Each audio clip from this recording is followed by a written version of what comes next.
semua skrup atau baut itu berfungsi. Jadi bukan pajangan aja ya. Ini saat ditutup seperti ini.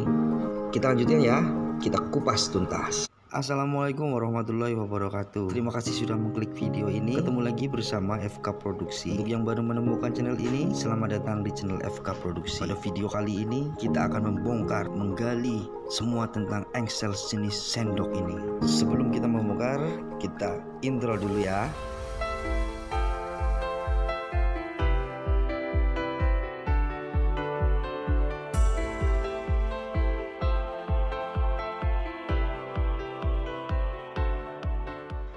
Terima kasih masih stay di channel ini.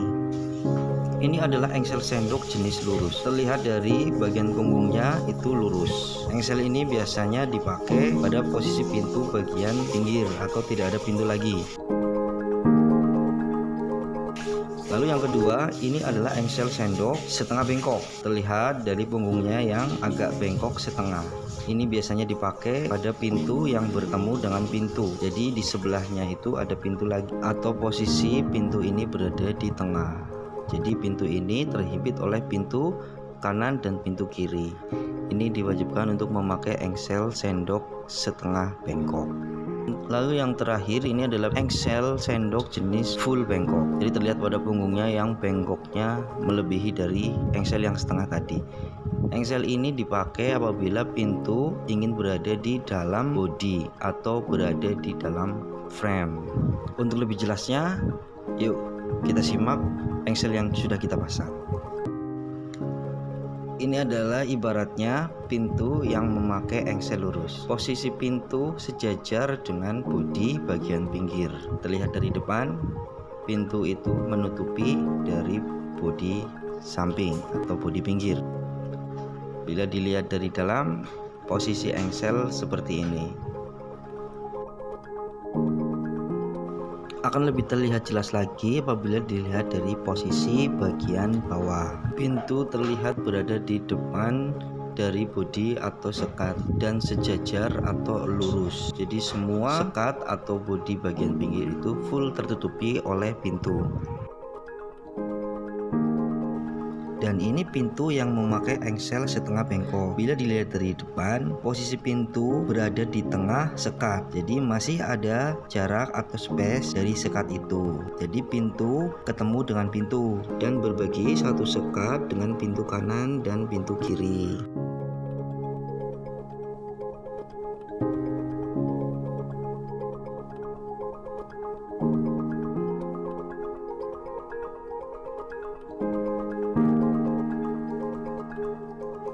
Akan terlihat jelas apabila dilihat dari bawah. Seperti ini apabila dilihat dari bawah. Pada saat dibuka, posisi pintu itu lurus dengan sekat bagian dalam. Pada saat ditutup, seperti ini. Jelas sekali ya. Jadi pintu itu berada di tengah.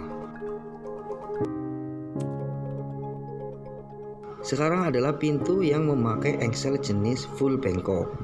Bila dilihat dari depan, posisi pintu itu berada di dalam dari bodi.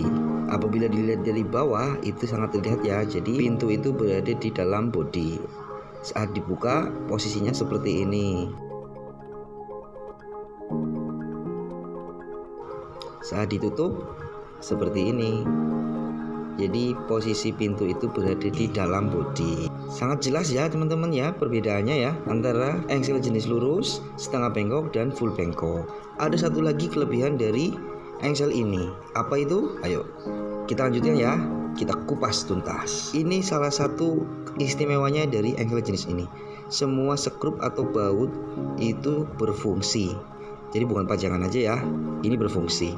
Kita contohkan, untuk posisi baut yang tengah itu untuk men-setting pintu agar bergeser ke kanan dan ke kiri.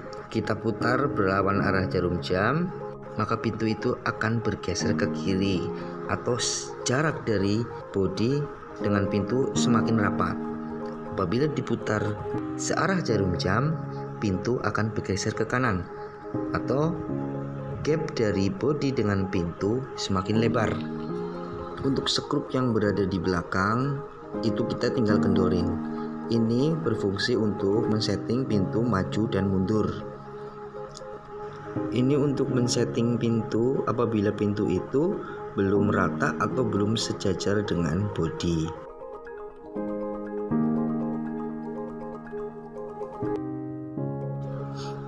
Sedangkan untuk dua baut yang menempel di bodi itu berfungsi untuk apabila pintu itu posisinya kurang naik atau kurang turun, tinggal dikendorin lalu tarik ke bawah dan tarik ke atas untuk menyesuaikan seberapa kurangnya tinggi atau kurang rendahnya dari pintu itu menggunakan settingan ini.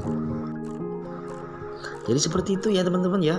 Jadi itulah segala dari kelebihan dan fleksibilitas dari engsel jenis sendok. Terima kasih yang sudah menonton sampai akhir. Assalamualaikum warahmatullahi wabarakatuh. Sampai jumpa di video FK berikutnya. Dadah.